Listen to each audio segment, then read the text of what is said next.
আমি যে টপিকটা নিয়ে আজকে আলোচনা করব সেটা হচ্ছে prophetic mindset through the lens of Sirah or through the lens of Sunnah. রাসূল সাল্লাল্লাহু আলাইহি ওয়াসাল্লাম ওনার মাইন্ডসেট কেমন ছিল? মাইন্ডসেট শব্দটার সাথে আমরা মোটামুটি পরিচিত না, সবাই কি বলেন? মাইন্ডসেট মানে কি? মনস্তত্ত্ব, তাই তো? মানুষের মেন্টাল অ্যাটিটিউড, সে যেভাবে ভাবে, যেভাবে চিন্তা করে, একটা মানুষ তার চারপাশের জগৎটাকে যেভাবে দেখে, যেভাবে ভাবে, যেভাবে চিন্তা করে এবং যেভাবে সে সিদ্ধান্ত নেয়, এটাকে বলে তার mindset, the way of thinking. তো রাসূলুল্লাহ সাল্লাল্লাহু আলাইহি ওয়াসাল্লামের মাইন্ডসেট কেমন ছিল?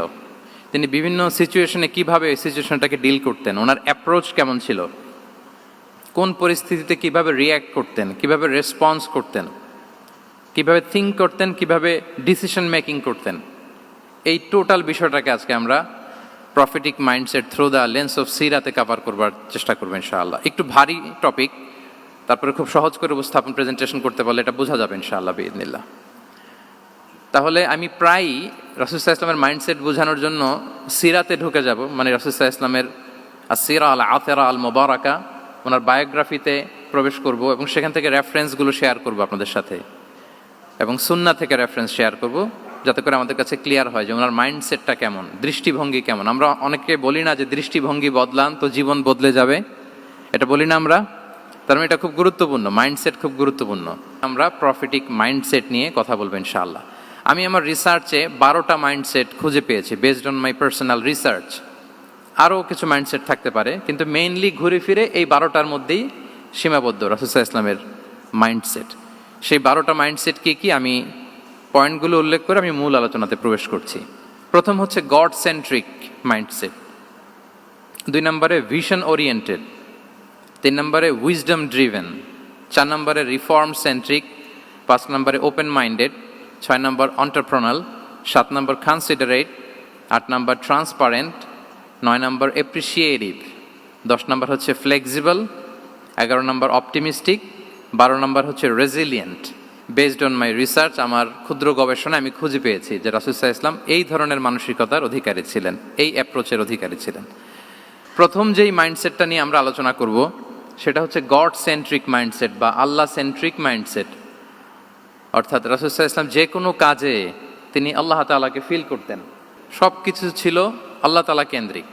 যাই তিনি করতেন না কেন, একজন মহান সত্তার সন্তুষ্টির জন্যই তিনি সেটা করতেন। তিনি কে? আওয়াজ করে বলুন, তিনি কে? আল্লাহ সুবহানাহু ওয়া তাআলা। তার সন্তুষ্টির জন্যই তিনি সব কিছু করতেন এবং সব সময় তিনি এটা ফিল করতেন যে আমার আসল ভরসা স্থল হচ্ছে আল্লাহ তাআলা। আসল ভরসা স্থল কে? আল্লাহ তাআলা। এবং আল্লাহকেই তিনি ওনার নিজের অভিভাবক হিসেবে সবসময় চিন্তা করতেন। এবং তার দয়ার পরশেই যে আমরা বেঁচে আছি, তিনি যে আমাকে আগলে রেখেছেন, সার্বক্ষণিক এটাকে মনের মধ্যে ধারণ করা, সবসময় এই চিন্তাটা ভেতরে লালন করা, এটাকেই বলে গড সেন্ট্রিক মাইন্ডসেট বা আল্লাহ সেন্ট্রিক মাইন্ডসেট। এই মাইন্ডসেটের অধিকারী যদি আপনি হতে পারেন, আপনি একটা ডিভাইন পাওয়ার শিল্ডের ভেতরে থাকবেন, একটা ডিভাইন প্রোটেকশনে থাকবেন। চারিদিকে তুফান, ঝঞ্ঝা, ঝড়, অনেক কিছু, কোনো কিছুই আপনাকে স্পর্শ করবে না, কারণ আপনার গড সেন্ট্রিক মাইন্ডসেট আছে। একটা মহাশক্তিধর সত্তার সাথে আপনার সংযোগায়ন আছে, কানেক্টিভিটি আছে। সো প্রথম মাইন্ডসেটটা হচ্ছে গড সেন্ট্রিক মাইন্ডসেট। রাসূল সাল্লাল্লাহু আলাইহি ওয়াসাল্লাম সবসময় সব কিছু আল্লাহ তাআলার সন্তুষ্টির জন্য করতেন এবং তিনি ভাবতেন আমার কেউ না থাক, আল্লাহ আছে। যার কেউ নাই তার কে থাকে? আল্লাহ আছে। এটাই হচ্ছে গড সেন্ট্রিক মাইন্ডসেট। আসুন আমরা সিরাতের ভেতরে ঢুকে যাই, যেহেতু আমরা বলেছি থ্রু দ্য লেন্স অফ সিরা। সিরাতের পরতে পরতে, সুন্নাহর পরতে পরতে আমরা দেখব যে তিনি গড সেন্ট্রিক মাইন্ডসেটের অধিকারী ছিলেন কিনা। আল্লাহর হাবিব সাল্লাল্লাহু আলাইহি ওয়াসাল্লাম একবার একটা যুদ্ধ থেকে ফেরার পথে মরুভূমির মাঝখানে সেনাবাহিনীকে থামিয়ে বিশ্রামের ঘোষণা দিলেন যে তোমরা একটু বিশ্রাম নাও। তো উনি একটা গাছের নিচে বিশ্রামের জন্য গেলেন এবং সেখানে গাছের ডালে ওনার তলোয়ারটা ঝুলিয়ে রাখলেন, ঝুলিয়ে বিশ্রাম নিতে লাগলেন, ঘুমিয়ে পড়লেন। হঠাৎ এক বেদুইন এসে রাসূল সাল্লাল্লাহু আলাইহি ওয়াসাল্লামের এই কোষবদ্ধ তলোয়ারটা কোষমুক্ত করে এরকম হাতে নিল। রাসূল সাল্লাল্লাহু আলাইহি ওয়াসাল্লাম ঘুম থেকে জেগে উঠলেন। এবার বেদুইন বলতে আরম্ভ করলো, মাইয়ামনাউকা মিন্নি, এই মুহাম্মদ তোমাকে এবার কে বাঁচাবে বলো, এই তো আমার হাতে তলোয়ার, কে বাঁচাবে? সাথে সাথেই আল্লাহর হাবিব সাল্লাল্লাহু আলাইহি ওয়াসাল্লাম উনি উত্তরে বললেন আল্লাহ। উত্তরে কি বললেন? কোনো চিন্তা ভাবনা নাই যে ওরে আঘাত করা যায় কিনা পাল্টা, বা কোনোভাবে ওর কনফিডেন্স ডাউন করা যায় কিনা, এদিক সেদিক কারো সাপোর্ট চাওয়া যায় কিনা, কোনো দিকে না তাকিয়ে কি বললেন? আল্লাহ। সব সময় তিনি আল্লাহ কেন্দ্রিক ছিলেন। এটাকে বলে গড সেন্ট্রিক মাইন্ডসেট। যে কোনো পরিস্থিতিতে তিনি আল্লাহ যে আমার সাথে আছেন এটা কল্পনা করতেন। এবং সুনানে আবু দাউদের একটি বর্ণনা এসেছে, রাসূল সাল্লাল্লাহু আলাইহি ওয়াসাল্লাম কান নবী সাল্লাল্লাহু আলাইহি ওয়াসাল্লাম ইযা হাযাবাহু আমরুন সাল্লা, তাকে যখন কোনো জিনিস বিচলিত করত তিনি জায়নামাজের মুসল্লায় দাঁড়িয়ে যেতেন, সালাতের জন্য দাঁড়িয়ে যেতেন। বিপদে পড়লেই আল্লাহর কাছে সেটা সঁপে দিতেন, শেয়ার করতেন। আমরা বর্তমানে কোনো বিপদে পড়লেই কি করি? আগে কোথায় শেয়ার করি? ফেসবুকে। আসলে করা উচিত কার সাথে? হ্যাঁ, আমার স্ত্রীর সাথে শেয়ার করার আগেও শেয়ার করব কার সাথে? আমার বন্ধুর সাথে শেয়ার করার আগেও শেয়ার করব কার সাথে? আল্লাহর সাথে। আমরা যদি হিজরতের ঘটনাটাকে একটু অ্যানালাইজ করি তাহলে দেখব যে গারে সাউরে যখন আল্লাহ রাসূল সাল্লাল্লাহু আলাইহি ওয়াসাল্লাম এবং আবু বকর রাদিয়াল্লাহু তাআলা আনহু ওনারা আশ্রয় নিয়েছিলেন রাত্রিবেলায়, কুরাইশরা যখন খুঁজতেছিল, আবু বকর রাদিয়াল্লাহু তাআলা আনহু বলেন যে কুরাইশদের পা দেখা যাচ্ছে, ওরা যে হেঁটে যাচ্ছে, একটু উকি মারলেই আমাদেরকে দেখা যায়। তিনি অত্যন্ত ভীত সন্ত্রস্ত, তটস্থ, নিজের জন্য নয়, রাসূল সাল্লাল্লাহু আলাইহি ওয়াসাল্লামের সেফটির জন্য। রাসূল সাল্লাল্লাহু আলাইহি ওয়াসাল্লাম আবু বকর রাদিয়াল্লাহু তাআলা আনহুকে বলেন যে আবু বকর চিন্তা করো না, লা তাহসান ইন্নাল্লাহা মা'ানা, আবু বকর চিন্তা করো না, আল্লাহ আমাদের সাথে আছেন। সুবহানাল্লাহ। আমাদের সাথে কে আছেন? আল্লাহ আমাদের সাথে আছেন। এটা হচ্ছে গড সেন্ট্রিক মাইন্ডসেটের উদাহরণ। আপনার মনকে বুঝাতে হবে যে আল্লাহ আমার সাথে আছে। মনকে তুমি বুঝিয়ে বলো আল্লাহ আছে আমার সাথে। এই বাক্যটা মুখস্থ করা যাবে? মনকে তুমি বুঝিয়ে বলো আল্লাহ আছেন আমার সাথে। আপনার পুরো জীবনের সব কাজের সাথে যদি এই বাক্যটাকে মিলিয়ে ফেলতে পারেন দেখবেন যে কোনো কিছুই আপনার ক্ষতি করতে পারতেছে না। এটাকে বলে গড সেন্ট্রিক মাইন্ডসেট। আল্লাহ আমার সাথে আছেন, কেউ নাই কিন্তু আল্লাহ তাআলা আমার সাথে আছেন। এবং গড সেন্ট্রিক মাইন্ডসেটের সবচেয়ে বড় সুবিধা হচ্ছে আপনার মনে কখনো হতাশা কাজ করবে না, হতাশা বাঁধবে না, কারণ আপনার সাথে এক মহাশক্তিধরের কানেক্টিভিটি আছে। তিনি কে বলুন তো আওয়াজ করে? তিনি আল্লাহ। হতাশা আসবে না। এই যে আমাদের জাতীয় জীবনের এখন সবচাইতে বড় বড় সমস্যাগুলোর যদি আমরা লিস্ট করি, একটা বড় সমস্যা হচ্ছে ডিপ্রেশন, তাই না? আমরা ডিপ্রেশনে ভুগি না? আপনাদের ডিপ্রেশন হয় কখনো? আচ্ছা, ডিপ্রেশন কাকে বলে আগে বলে। ডিপ্রেশন হচ্ছে আপনার আর আপনার রবের মাঝে যে দূরত্ব, এটার নাম ডিপ্রেশন। আই রিপিট, আমার আর আমার রবের মাঝে যে গ্যাপ, আমাদের সম্পর্কের যে দূরত্ব, এটার নাম কি? ডিপ্রেশন। আপনি যত আল্লাহর সাথে সম্পর্ক জোরদার করতে পারবেন, ডিপ্রেশন আপনার থেকে দৌড়ে পালাবে। এজন্য আমাদের বিশ্বাসীদের জীবনে কোনো ডিপ্রেশন নাই। আছে? আমাদের ডিকশনারিতে কোনো ডিপ্রেশন আছে বলেন তো? আমাদের সাথে আল্লাহর সম্পর্ক কেমন বলেন? মজবুত? আলহামদুলিল্লাহ পড়ুন সবাই। তাহলে ডিপ্রেশন হচ্ছে আপনার আর আপনার রবের মাঝে যে দূরত্ব, এই দূরত্ব দূর করে দেন, ডিপ্রেশন আপনিই পালাবে। আমরা আরো কিছু সিরা থেকে ইনসিডেন্ট নিয়ে দেখি যে গড সেন্ট্রিক মাইন্ডসেটটা কেমন। দ্বিতীয় হিজরিতে যে বদরের যুদ্ধ হলো, সে বদরের যুদ্ধে ইবনে মাসউদ রাদিয়াল্লাহু তাআলা আনহু তিনি বর্ণনা করেন যে আল্লাহ রাসূল সাল্লাল্লাহু আলাইহি ওয়াসাল্লাম আগামীকাল যুদ্ধ, এর আগের দিন রাতে তিনি হাত তুলে এরকম দোয়া করতেছিলেন। আমরা তো এইভাবে দোয়া করি, আল্লাহর হাবিব সাল্লাল্লাহু আলাইহি ওয়া আলিহি ওয়াসাল্লাম তিনি দোয়া করতে করতে ইমোশনালি হাত এরকম উঁচু করে, হাত্তা ইউরা বায়াদু ইবতাইহি, বগলের শুভ্রতা দেখা যাচ্ছিল, উনি দোয়া করতেছিলেন আল্লাহুম্মা আনজিজলি মা ওয়া'আতানি, আল্লাহুম্মা আতিনি মা ওয়া'আতানি, আল্লাহ তুমি যে বিজয় দিবে বলে প্রতিশ্রুতি করেছিল ওই বিজয় আমাদেরকে দাও, ওই ভিক্টরি আমাদেরকে দাও, দোয়া করছিলেন। সাইয়েদনা আলী রাদিয়াল্লাহু তাআলা আনহু উনি বর্ণনা করছেন যে বদরের যুদ্ধের আগের রাতে আমরা সবাই ঘুমোচ্ছিলাম, কিন্তু রাসূল সাল্লাল্লাহু আলাইহি ওয়াসাল্লামকে দেখলাম যে না, উনি হাত তুলে শুধু আল্লাহর কাছে কান্না করছেন, দোয়া করছেন।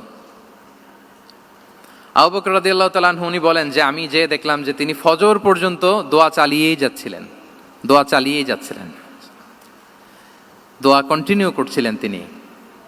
এবং দোয়া করতে করতে রাসূল সাল্লাল্লাহু আলাইহি ওয়াসাল্লাম এতটাই ইমোশনাল হয়ে গেলেন যে ওনার গায়ের চাদরটা নিচে পড়ে গেল।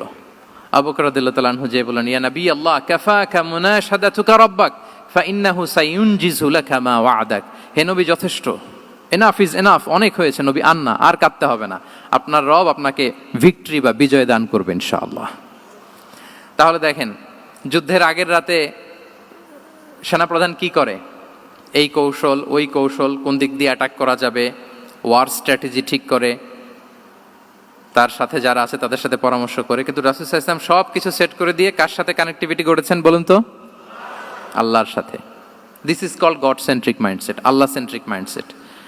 আমার হৃদয়টা সবসময় কার সাথে জুড়ে থাকবে? আল্লাহর সাথে, কারণ উনি ছাড়া আমার কোনো ঠিকানাই নাই। তাহলে এই মেন্টালিটি যদি আমরা ধারণ করতে পারি, এটাকে বলে গড সেন্ট্রিক মাইন্ডসেট। তাহলে রাসূলুল্লাহ সাল্লাল্লাহু আলাইহি ওয়া আলিহি ওয়াসাল্লামের যে 12টা মাইন্ডসেটের কথা আমরা বলেছি, তার প্রথমটা হচ্ছে গড সেন্ট্রিক। আল্লাহ তাআলা আমাদেরকে গড সেন্ট্রিক মাইন্ডসেট দান করুক। আমরা যে কোনো পরিস্থিতিতে যেভাবেই থাকি না কেন, আমরা বিপদে আপদে সবসময় ভরসা রাখবো কার উপর? এটাই হচ্ছে গড সেন্ট্রিক বা আল্লাহ সেন্ট্রিক মাইন্ডসেট। আচ্ছা, 2 নাম্বার মাইন্ডসেট হচ্ছে vision oriented mindset. Vision oriented mindset মানে হচ্ছে যার মধ্যে দূরদর্শিতা আছে, ফার সাইটেডনেস আছে, who can anticipate the future, যে ভবিষ্যৎ আগাম অনুমান করে ফেলতে পারে, সামনের পরিস্থিতিকে আগাম অনুমান করতে পারার যে যোগ্যতা বা দীর্ঘমেয়াদী চিন্তা করতে পারার যে ক্যাপাসিটি, এটাকে বলে ভিশন ওরিয়েন্টেড মাইন্ডসেট। এটা আল্লাহ রাসূল সাল্লাল্লাহু আলাইহি ওয়া আলিহি ওয়াসাল্লামকে আল্লাহ তাআলা দান করেছেন। উনি ভবিষ্যৎকে আগাম বুঝতে পারতেন, আগাম অনুমান করতে পারতেন, এবং সে অনুযায়ী তিনি স্ট্র্যাটেজি, প্ল্যান, পরিকল্পনা এটা তিনি সাজাতে পারতেন। এটাকে বলে ভিশন ওরিয়েন্টেড মাইন্ডসেট। এবার আসুন আমরা সিরাতের কিছু ইনসিডেন্টকে সামনে নিয়ে আসি যে তিনি কীরকম ভিশন ওরিয়েন্টেড মাইন্ডসেটের অধিকারী ছিলেন। আমরা সবাই হুদাইবিয়ার ঘটনা জানি না? কত হিজরিতে ঘটেছিল বলুন তো সবাই? 6ষ্ঠ হিজরিতে। লাকাদ সাদাকাল্লাহু রাসূলাহুর রুইয়া বিল হক লাতাদখুলুন্নাল মাসজিদাল হারামা ইনশাআল্লাহু আমিনিন। রাসূল সাল্লাল্লাহু আলাইহি ওয়াসাল্লাম 6ষ্ঠ হিজরিতে মদিনায় স্বপ্নে দেখলেন যে তিনি উমরা করতে যাচ্ছেন। তো নবীদের স্বপ্ন এটা কেবল স্বপ্ন নয়, এটা আল্লাহর পক্ষ থেকে ওয়াহি, রেভেলেশন। তো সেই হিসেবে তিনি 1400 সাহাবা নিয়ে উমরা করতে চলে গেলেন মক্কায়, কিন্তু মক্কাবাসী ঢুকতে দিল না, থামিয়ে দেয়া হলো। তো তখন একটা চুক্তি হয়েছিল, ওই চুক্তিতে বলা হলো, রাসূল সাল্লাল্লাহু আলাইহি ওয়াসাল্লাম লিখতে বললেন যে লিখো মিন মুহাম্মদ রাসূলুল্লাহ, আল্লাহর রাসূল মুহাম্মদের পক্ষ থেকে কুরাইশদের সাথে এই চুক্তি। কুরাইশরা আপত্তি করলো যে না, শুধু মুহাম্মদ লেখা যাবে, রাসূলুল্লাহ লেখা যাবে না, কারণ তুমি যে রাসূলুল্লাহ, আল্লাহর রাসূল, এটা যদি আমরা মেনে নেই তাহলে তোমার সাথে আর আমাদের দ্বন্দ্ব কিসের, আমরা তো ভাই ভাই হয়ে গেলাম, রাসূলুল্লাহ কাটো। সাহাবারা কেউ রাজি হয় না, বিশেষ করে ওমরে ফারুক রাদিয়াল্লাহু তাআলা, উনি রাজি হয় না, না না এটা কাটা যাবে না। রাসূল সাল্লাল্লাহু আলাইহি ওয়াসাল্লাম অনেক বলে কয়ে বুঝালেন যে না, দীর্ঘমেয়াদী চিন্তা করতে গেলে আমাদের এখন একটা শান্তি চুক্তির দরকার আছে, যাতে করে আমরা আমাদের গ্লোবাল নেভিগেশন সিস্টেম, দাওয়া সিস্টেমকে আরো স্ট্রং করতে পারি। অনেক বলে কয়ে রাসূলুল্লাহ কাটা হলো। এরপর তারা বলে চুক্তিতে লিখো যে এই বছর উমরা করতে দেয়া হবে না, এই বছর ফিরে যাবেন আপনারা সবাই। এটাও সাহাবারা রাজি হয় না, আল্লাহ রাসূল সাল্লাল্লাহু আলাইহি ওয়াসাল্লাম রাজি হলেন। আবার আরেকটা ক্লোজে লেখা হলো যে আগামী বছর আসলেও 3 দিনের বেশি থাকা যাবে না, সেটাও রাজি হয়ে গেল রাসূল সাল্লাল্লাহু আলাইহি ওয়াসাল্লাম। সাহাবারা রাজি হচ্ছেন না। এরপর মক্কা থেকে কোনো লোক মদিনায় গেলে মদিনাবাসী তাকে রাখতে পারবে না, ফেরত দিতে হবে। কিন্তু মদিনা থেকে কোনো লোক মক্কায় আসলে মক্কাবাসী তাকে ফেরত দিতে বাধ্য থাকবে না। দেখেন, একটার পর একটা মুসলমানদের বিরুদ্ধে সব ক্লোজ যাচ্ছে, কোনো সাহাবীরাই রাজি হচ্ছেন না। কিন্তু আল্লাহ রাসূল সাল্লাল্লাহু আলাইহি ওয়া আলিহি ওয়াসাল্লাম তিনি বললেন যে না, লিখো লিখো। ওমর ফারুক রাদিয়াল্লাহু তাআলা আনহু এতটাই রাগান্বিত হলেন, তিনি প্রশ্ন করলেন, ইয়া রাসূলুল্লাহ, আলাইসা আনতা নাবিয়্যুন হক, আপনি এই যে কম্প্রোমাইজের পর কম্প্রোমাইজ করে যাচ্ছেন, আপনি কি সত্য নবী নন, সত্য রাসূল নন? আলাসনা আলা দীনিন হক, আমরা কি সত্যের উপর প্রতিষ্ঠিত নই? আলাইসাল কুরআনু কিতাবুন হক, তো সব যদি সত্য হয় আপনি কেন এগুলো মানছেন? রাসূল সাল্লাল্লাহু আলাইহি ওয়াসাল্লাম বললেন যে ওমর, তুমি বাদ সেদো না, মেনে নাও। মেনে নিলেন, এবং এই মেনে নেওয়াটাকেই আল্লাহ ভিক্টরি বলে ঘোষণা দিলেন, বিজয় বলে। আল্লাহু আকবার। ইন্না ফাতাহনা লাকা ফাতহাম মুবিনা। এবং হুদাইবিয়ার এই সন্ধি থেকেই বেসিকলি মক্কা বিজয় ওইদিকে ত্বরান্বিত হয়েছে গতি প্রবাহটা। কারণ রাসূল সাল্লাল্লাহু আলাইহি ওয়াসাল্লাম অনেক দূর দেখেছেন, সাহাবারাই সামনের কিছু বিষয়ে তারা খেয়াল করছেন, কিন্তু রাসূলুল্লাহ সাল্লাল্লাহু আলাইহি ওয়াসাল্লাম তিনি অনেক দূর দেখতে পাচ্ছেন। আচ্ছা বলেন, 3 তলার উপর থেকে একজন একটা ভিউ দেখতে পায়, আর 30 তলা উপর থেকে আরেকজন একটা কন্ডোমিনিয়ামের উপর থেকে একটা পানোরামিক ভিউ দেখতে পায়, দুইজনের ভিউ দেখা কি একরকম হয়? বলেন, একরকম হবে? কখনোই হবে না। তাহলে 30 তলার উপর থেকে যিনি দেখবে, তিনি একটা পানোরামিক ভিউ দেখবে, দ্য টোটাল সিনারিও তার কাছে ক্রিস্টাল ক্লিয়ার হবে, যেটা সাহাবা রিদওয়ানুল্লাহি তাআলা আলাইহিম আজমাইন ওনাদের কাছে ক্লিয়ার ছিল না। এবং ঠিকই এই যে এটা তো বেশি দিন স্থায়ীও হয়নি, 6ষ্ঠ হিজরি থেকে 8ম হিজরি, মাত্র 3 বছরের ব্যবধানে রাসূল সাল্লাল্লাহু আলাইহি ওয়াসাল্লাম যত রিজিওনাল সুপার পাওয়ার ছিল, ওয়ার্ল্ড সুপার পাওয়ার ছিল, পার্সিয়ান এম্পায়ার, তারপর Roman empire, Byzantine empire, Egyptian empire, সব এম্পায়ারদের কাছে চিঠি পাঠিয়েছেন, সালামুন আলা মান ইত্তাবা আল হুদা আসলিম তাসলাম। এবং ইসলামের এক্সপান্ড হয়েছে, ওনার গ্লোবাল নেভিগেশন সিস্টেম উনি চালু করেছেন। এর কারণ কি? উনি ছিলেন ভিশন ওরিয়েন্টেড মাইন্ডসেটের অধিকারী, দূরদর্শী, অনেক দূর দেখতে পেতেন, অনেক দূর তিনি দেখতে পেতেন, দীর্ঘমেয়াদী তিনি পরিকল্পনা করতে পারতেন। এটা হচ্ছে ভিশন ওরিয়েন্টেড মাইন্ডসেট যারা হয় তাদের ক্যারেক্টারিস্টিক্স বা ফিচার। আরো একটা উদাহরণ দেই, আপনারা কি বলতে পারেন আবিসিনিয়াতে নবুয়তি কত সালে সাহাবারা হিজরতে গিয়েছিল? বলতে পারবেন কেউ? হ্যাঁ, নবুয়তি কত সালে? 5ম সালে। হ্যাঁ, নবুয়তি 5ম বছর ওনারা আবিসিনিয়াতে, বর্তমানে যেটা ইথিওপিয়া বা ইরিত্রিয়া, সেখানে সাহাবারা হিজরতে গিয়েছিলেন। এবং আবিসিনিয়াতে এই যে হিজরতে গেল, তারা সবাই মিলে ফিরে এসেছিল মদিনায় কবে? এটা কি কেউ জানেন? আল্লাহ আকবার, মাশাআল্লাহ মাশাআল্লাহ। বসুন। খায়বার বিজয়ের দিন এসেছিলেন। আবিসিনিয়াতে যারা হিজরতে গিয়েছিলেন তারা মদিনায় ব্যাগ এন্ড ব্যাগেজ সব কিছু নিয়ে খায়বার বিজয়ের সময়, মানে 7ম হিজরিতে এসেছিলেন। তো রাসূল সাল্লাল্লাহু আলাইহি ওয়াসাল্লাম যখন মক্কা থেকে মদিনায় হিজরত করলেন, সব সাহাবারা মদিনায় চলে আসছেন। মদিনায় এখন একটা ইসলামিক সোসাইটি, ইসলামিক স্টেট। বদরের যুদ্ধে মুসলমানদের বিজয়, খন্দকে বিজয়, খন্দক তো 5মে। তারপরে ওনারা কেন আসে না বলেন তো? আসেনি। 7ম হিজরিতে এসেছেন। জাফর রাদিয়াল্লাহু তাআলা আনহুর নেতৃত্বে, সাইয়েদনা আলী রাদিয়াল্লাহু তাআলা আনহুর আপন ভাই, বড় ভাই, ওনার নেতৃত্বে যখন 7ম হিজরিতে ওখানে যাওয়ার 15 বছর পর যখন তারা সবাই ফিরলেন, রাসূল সাল্লাল্লাহু আলাইহি ওয়াসাল্লাম এত খুশি হলেন, তিনি বললেন, মা আদরি বি আইয়িহিমা আনা আফরাহ বি ফাতহি খাইবার আও বি কুদুমি জাফর। আমি কোনটাতে বেশি খুশি আজকে আমি জানি না, খায়বার বিজয়ে বেশি খুশি না আমার ভাই জাফরকে পেয়ে বেশি খুশি। আল্লাহু আকবার, এত খুশি হয়েছিলেন। তো এখন এমনি তো মনে প্রশ্ন জাগে যে রাসূল সাল্লাল্লাহু আলাইহি ওয়াসাল্লাম যখন মদিনায় চলে আসলেন, কোরআনের আয়াতগুলো নাজিল হয়, সালাত ফরজ হলো, যাকাত আসলো, সব হলো, একটার পর একটা হচ্ছে, ইসলামিক স্টেট, তো ওনারাই কেন আবিসিনিয়াতে পড়ে আছেন? প্রশ্ন জাগে না? ওই সময় একটা ক্রাইসিস মোমেন্ট ছিল, তখন ওনারা গিয়েছিল আবিসিনিয়াতে, কিন্তু আসে না কেন? ওনারা এসেছেন 7ম হিজরিতে। এর কারণ আবিসিনিয়ায় কিছু মুসলিমদেরকে রেখে দেওয়া, এটা রাসূলুল্লাহ সাল্লাল্লাহু আলাইহি ওয়াসাল্লামের প্ল্যান বি ছিল। কি ছিল? Plan B. রাসূল সাল্লাল্লাহু আলাইহি ওয়াসাল্লাম অপেক্ষা করছিলেন যে মদিনাকে প্রথমে ইন্টারনাল যত থ্রেট আছে এগুলো থেকে মুক্ত করতে হবে, এরপরে মদিনাকে যত এক্সটার্নাল থ্রেট আছে এগুলো থেকে মুক্ত করতে হবে। সব যখন মুক্ত করে উনি দেখলেন যে না, মদিনা সেফ জোন, এখন আর আলাদা একটা বেজ, একটা এক্সট্রা সেফ জোন বা এডিশনাল বেজ আমার কোথাও দরকার নাই। তখনই তিনি লোক পাঠালেন যে যাও, জাফরের নেতৃত্বে আবিসিনিয়ায় যারা হিজরত করেছে তারা সবাই মদিনায় চলে আসো। সুবহানাল্লাহ বিহামদি। তাহলে একটা প্ল্যানে কাজ করতেন না। আমরা তো এরকম করি, একটাই প্ল্যান। প্ল্যান কটা? এটা যদি ওয়ার্ক না করে শেষ, আমও নাই, সালাও নাই।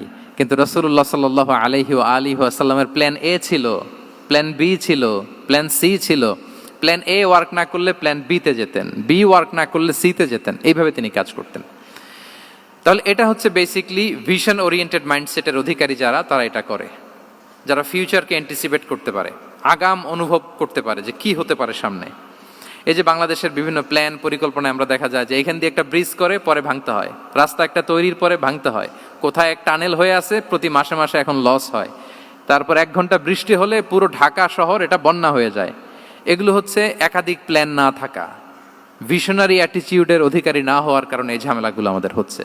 তো প্রফেটিক সিরার এই প্রফেটিক মাইন্ডসেট থেকে আমাদের নেয়ার বিষয় হচ্ছে এটা, যে আমাদেরকে ভিশনারি অ্যাটিটিউডের হতে হবে। রাসূল সাল্লাল্লাহু আলাইহি ওয়াসাল্লাম ভিশন ওরিয়েন্টেড মেন্টালিটির ছিলেন। আগাম, আজ থেকে 50 বছর পরে বাংলাদেশে কি ক্রাইসিস হতে পারে, আজ থেকে ঠিক 100 বছর পরে বাংলাদেশে কি হতে পারে, ওই রোডম্যাপকে সামনে রেখে আমাদেরকে প্ল্যান করতে হবে। এটাকে বলে ভিশন ওরিয়েন্টেড মাইন্ডসেটের অধিকারী হওয়া। 3 নাম্বার হচ্ছে উইজডম ড্রিভেন মাইন্ডসেট। উইজডম মানে হচ্ছে প্রজ্ঞা। প্রজ্ঞা কি? জ্ঞান আর কমন সেন্স দুইটা একসাথে হইলে ওইটারে প্রজ্ঞা বলে। When the knowledge and common sense join together, it reflects as wisdom. আপনার জ্ঞান এবং আপনার কমন সেন্স একসাথে হইলে ওইটা উইজডম হয়ে যায়। রাসূল সাল্লাল্লাহু আলাইহি ওয়াসাল্লাম ছিলেন প্রজ্ঞায় সমৃদ্ধ এক মননের অধিকারী। ওনার সব কিছুতেই প্রজ্ঞা ছিল। উইজডম ইন গিভিং অ্যাডভাইস, উপদেশ দেওয়ার সময় ছিল। উইজডম ইন পলিসি মেকিং এর সময় সেখানে প্রজ্ঞা ছিল। Wisdom in action strategic plan, কোনো স্ট্র্যাটেজিক প্ল্যানের ক্ষেত্রে প্রজ্ঞা ছিল। রাসূল সাল্লাল্লাহু আলাইহি ওয়াসাল্লাম একই প্রশ্নের উত্তর এক একজনকে এক একভাবে দিতেন। অনেক সাহাবারা জিজ্ঞেস করতেন যে রাসূলুল্লাহ একই প্রশ্ন, একে বললেন এইটা, ওরে বললেন ওইটা, ওরে বললেন আরেকটা, এটা কেন? তো রাসূল সাল্লাল্লাহু আলাইহি ওয়াসাল্লাম বললেন যে আমি জানি ওর কিসে ঘাটতি, আমি জানি ওর কি প্রয়োজন, আমি জানি ওর ওকে কোন নাসিহাটা দিলে কাজ করবে, ফলে এক একজনকে আমি এক একভাবে ক্লারিফাই করেছি। আল্লাহু আকবার। This is called wisdom. আচ্ছা, উইজডম, রাসূল সাল্লাল্লাহু আলাইহি ওয়াসাল্লাম যে উইজডম ড্রিভেন মাইন্ডসেটের অধিকারী ছিলেন, এটার কয়েকটা এক্সাম্পল আমরা সিরাত থেকে দেখি। মক্কা বিজয় হয়েছে কত হিজরিতে? অষ্টম হিজরিতে যখন মক্কা বিজয় হলো, তখন রাসূল সাল্লাল্লাহু আলাইহি ওয়াসাল্লাম আম্মাজান আয়েশার সাথে গল্প করছিলেন আর বলছিলেন, আয়েশা, লাউলা হাদাসাতু আহদি কওমিকা বিল কুফরি লা নাকাতুল কাবাতা ওয়া লা জাআলতুহা আলা আসাসি ইব্রাহিম। আয়েশা, তোমার এই মক্কাবাসী, তোমার এলাকার লোকজন যদি একটা ক্যাওস সৃষ্টি না করতো, তাহলে কাবার যে আসল শেপ, আমি ওই আসল শেপে এটাকে ফেরত নিতাম, কিন্তু নিতে গেলে এখন একটা ঝামেলা বাঁধবে, এজন্য নিব না। ব্যাপারটা হচ্ছে, আমরা এখন যে কাবাটাকে দেখি, এটা হচ্ছে স্কয়ার আকৃতির। স্কয়ার মানে কি? বর্গাকৃতি, তাই তো? বর্তমান কাবা কোন আকৃতির বলেন তো? একটা বড় কিউবের সাইজ না? দূর থেকে দেখলে মনে হয় একটা বড় কিউবের সাইজ, কিউবের আকৃতি মানে স্কয়ার, চতুর্ভুজ। কিন্তু সাইয়েদনা ইব্রাহিম আলাইহিস সালাম যে কাবা নির্মাণ করেছিলেন, এটা কিন্তু এরকম কিউব ছিল না, ওইটা ছিল রেক্ট্যাঙ্গেল। রেক্ট্যাঙ্গেল ছিল, মানে আয়তাকৃতির ছিল, এরকম লম্বা। এই যে এই টেবিলটা যেরকম, টেবিলের যে শেপ এরকম ছিল, এরকম লম্বা কাবাঘর ছিল আয়তাকৃতির। কিন্তু এখন এটা কমে স্কয়ার আকৃতির হয়ে গেছে। এর কারণটা কি? কাবা একবার ওখানে অগ্নিকাণ্ড ঘটার কারণে ধ্বংস হয়েছিল, ফলে কাবাকে আবার রিনোভেশন করা লেগেছিল, পুনর্নির্মাণ। তো কুরাইশরা সিদ্ধান্ত নিয়েছিল, কাবা পুনর্নির্মাণে আমরা কোনো হারাম টাকা ইউজ করব না, যার কাছে যত হালাল টাকা আছে নিয়ে আসা হলো। কিন্তু হালাল টাকা যতটুকু জমা হয়েছে, এটা দিয়ে পুরো কাবা নির্মাণ হয় না, অর্ধেক হয়। ফলে কাবা যে আয়তাকৃতির ছিল, সেটা না হয়ে গেছে কি বলেন? বর্গাকৃতির, মানে স্কয়ার। ওই স্কয়ার কাবাই আজ পর্যন্ত রয়ে গেছে। কিন্তু ওই যে আয়তক্ষেত্রের যে শেপের মধ্যে যতটুকু জায়গা বাকি ছিল, ওইখানে দেখবেন একটা ক্রিসেন্টের মতো আছে, হেজরে ইসমাইল, হাতিমে কাবা বলে। ওইটার ভিতরে নামাজ পড়া আর কাবার ভিতরে নামাজ পড়া একই হুকুম। ওইটার ভিতরে নামাজ পড়া আর কাবার ভিতরে নামাজ পড়া কি একই হুকুম। ফলে ওই হাতিমের ভেতরে ফরজ সালাত আদায় হয় না, নফল সুন্নাত পড়া যায়। এমনকি কাবার ভেতরেও ফরজ সালাত আদায় করলে আদায় হবে না, কারণ নামাজের ফরজের মধ্যে একটা ফরজ হচ্ছে ইলা জিহাতিল কাবা, টু দ্য ডাইরেকশন অফ কেবলা। আপনার কেবলা মুখী হইতে হবে না। আপনি তো কাবার ভিতরে ঢুকে গেছেন, এখন কাবা কোন দিকে? কাবা তো নাই, বের হইতে হবে। বের হয়ে কাবা মুখী হলে সালাত হবে। I think you got the point. তো তাহলে রাসূল সাল্লাল্লাহু আলাইহি ওয়াসাল্লাম